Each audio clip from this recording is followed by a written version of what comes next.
존경하고 사랑하는 당원 특례시 시민 여러분, 손태화 회장님과 선배 동료 의원 여러분, 늘 노고가 많으신 5천여 공무원 여러분 안녕하십니까?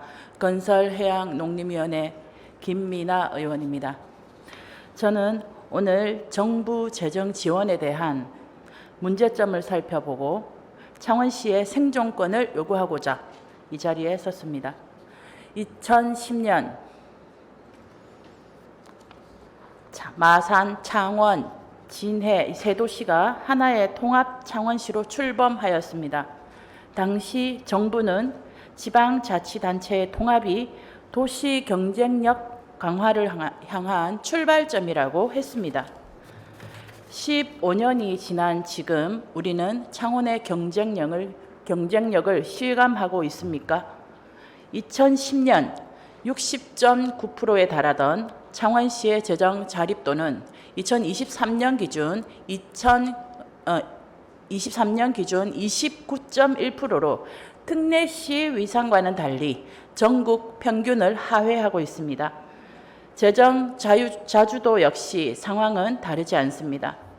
통합 당시 약 110만 명에 육박하던 인구는 지속적으로 감소하여 특례시 지정 기준인 100만 인구도 붕괴됐습니다. 이대로 다시 15년이 지난다면 창원시는 어떤 모습이겠습니까?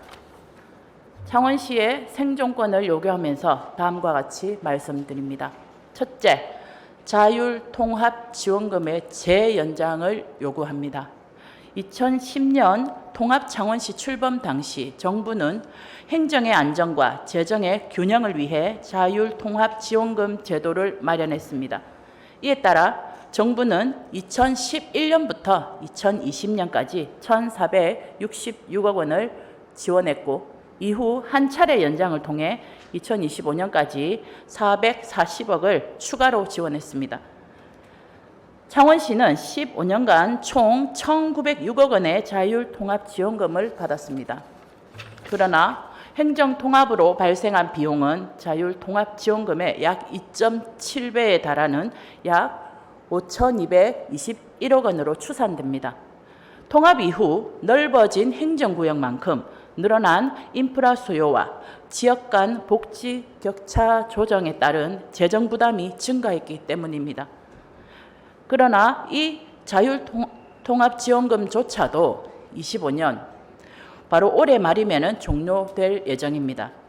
통합 당시 기대했던 행정 효율성과 재정 절감 효과가 충분히 실현되지 못한 상황에서 지원 중단될 경우 지역 간 불균형은 더욱 심화될 수밖에 없을 것입니다.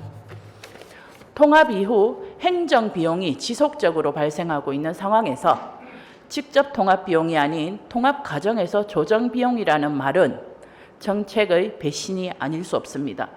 이는 창원만의 문제가 아닐 것입니다. 앞으로 통합을 고려하고 있는 많은 도시에게 부정적인 선례를 남기는 결과가 될 것입니다. 둘째, 보통교부세 산정 기준의 개선을 요구합니다. 현재 보통교부세 산정 기준은 도시의 현실을 전혀 반영하지 못하고 있습니다. 창원시는 광역시에 준하는 약 749제곱킬로미터에 이르는 광범위한 면적과 도심, 농어촌, 도서가 복합된 도시구조와 고령화로 인한 행정수요가 높은 도시입니다. 반면 기존 재정수요액은 정량적 지표를 기반으로 일률 산정되기 때문에 실제 행정수요나 정책 우선순위가 충분히 반영되지 않습니다. 게다가 정부는 지속적으로 보통교부세를 감액하고 있습니다.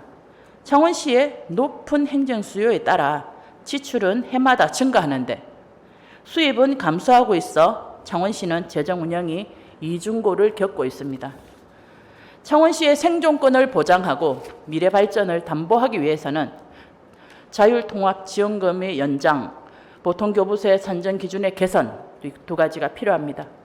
이 자리를 시작으로 함께 목소리를 모아서 함께 해주시기를 간곡히 부탁드립니다. 이상으로 5분 반을 마치겠습니다. 경청해 주셔서 감사합니다.